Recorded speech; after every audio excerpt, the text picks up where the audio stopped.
Good morning, Coach. Morning. What is your goal for this summer with the Canadian national team? I think probably my goal is the same as most teams here this summer, as we're working to qualify for the Olympics, and VNL is a big part of that. And what would you like to say about development of Canadian volleyball as it gets better and better every year?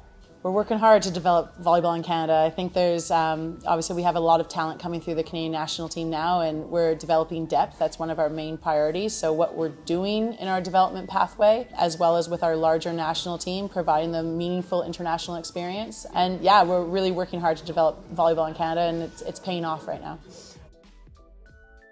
I'd like to ask about a more general subject. You are the only female head coach in VNL. Yep. What would you say about the limited number of female coaches? What do you think is the reason behind that?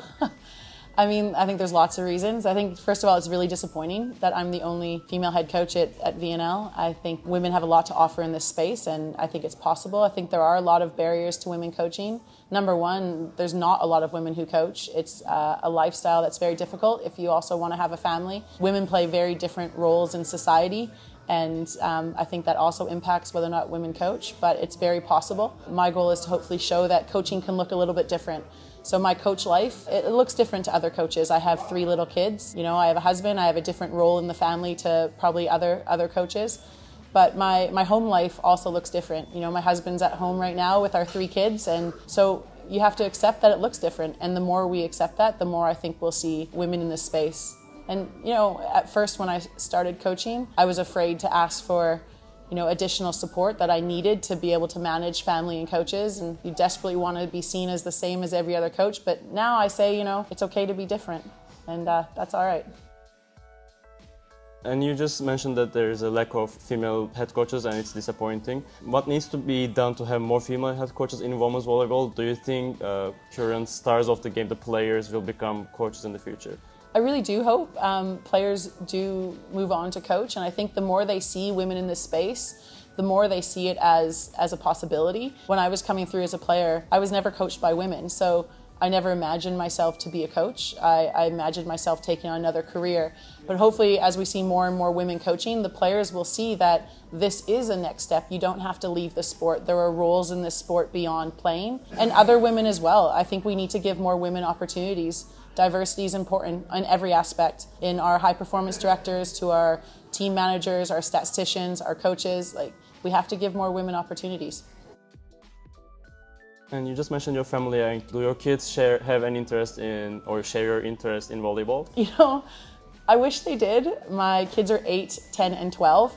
My daughter just started playing volleyball this year. She loves it. And my boys, they're actually big lacrosse players, which is a very Canadian sport, but they don't yet have a love for it. They love to watch our games on TV, and they talk a lot about our journey to qualify for the Olympics, but I can't say they love volleyball yet. That might be my fault too. And how did you become a coach yourself? Like, how did you decide to become a coach yourself? I was a player. I was a very mediocre player, and I didn't want to leave the sport. I love the team aspect of it. I've always done a bit of coaching. The team manager for Australia, when I was playing there, he sort of pushed me towards some opportunities, and I had some early success. And within about 3 or 4 years of coaching in their national league, I got the opportunity to become a full-time coach at their Institute of Sport and take on their women's national team.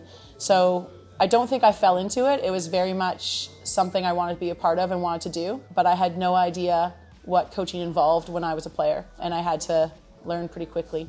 But yeah, I had the right people push me along, and I had a lot of people in my corner supporting me and supporting my journey. So, when you were at the beginning of your journey, was there a coach that you set as an idol for yourself?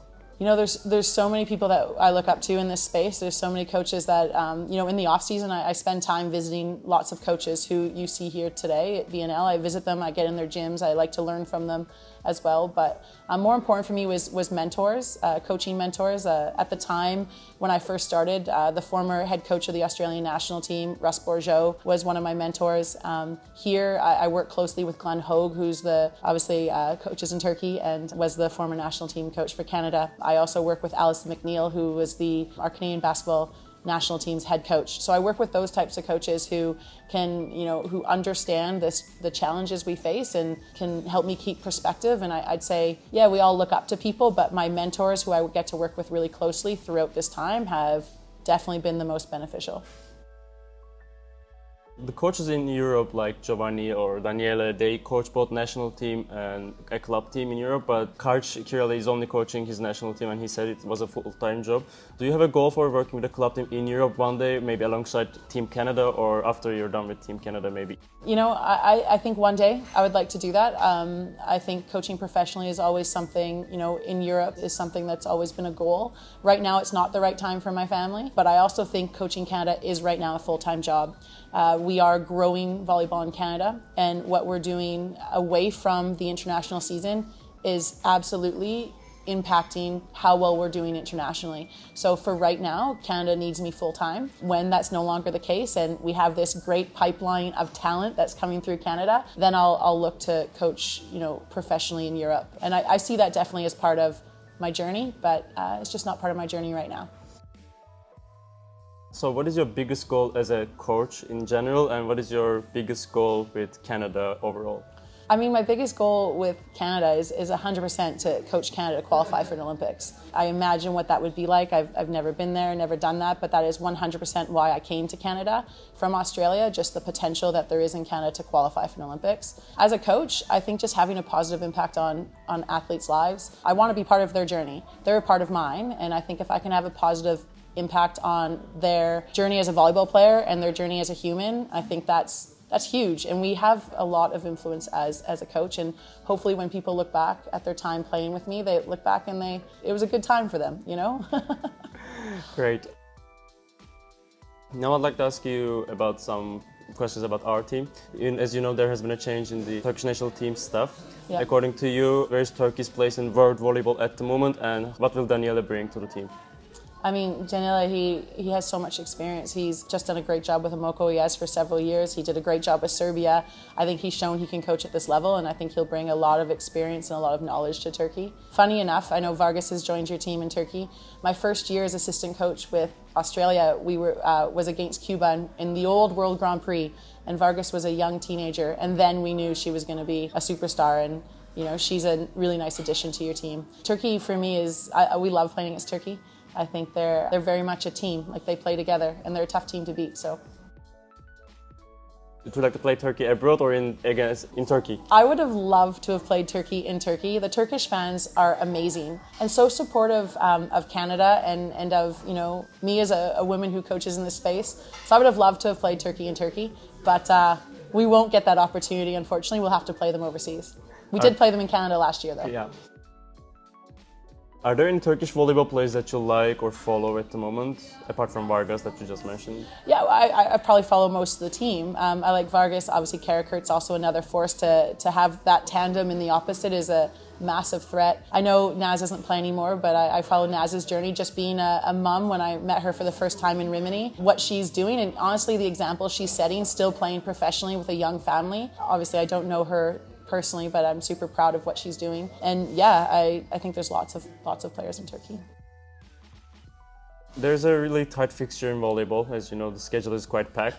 How do you protect your players from injuries and other problems that comes with it? So it's really important for us to obviously minimize that risk of injury. We don't have a lot of depth in our national team, so how we manage our players physically and the load management piece is really important. We have a very full, what we call an IST team, which is integrated support. They're all sports scientists in strength and conditioning, physiotherapy. We have our mental performance coach here as well, and how we manage an athlete physically, we look at it from all angles, how we manage their loads, and we have done a really good job of that over the last 3 years, and that's definitely a big piece of the puzzle for us.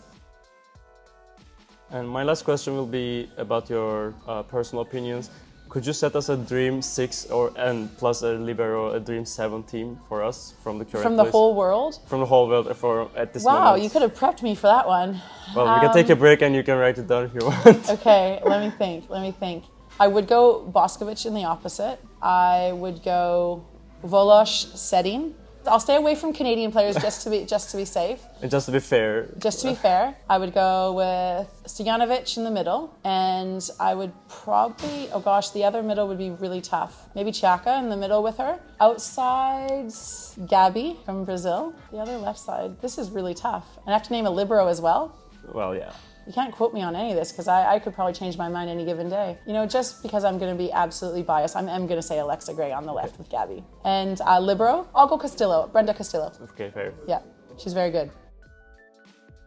Do you have a favorite player of all time in your mind that you like? Maria Luis. Maria Luis? Yeah, old player that many probably don't know. I'm showing my age now. I hope you are having a good time in Antalya. What do you enjoy most about Turkey and atmosphere or anything else here?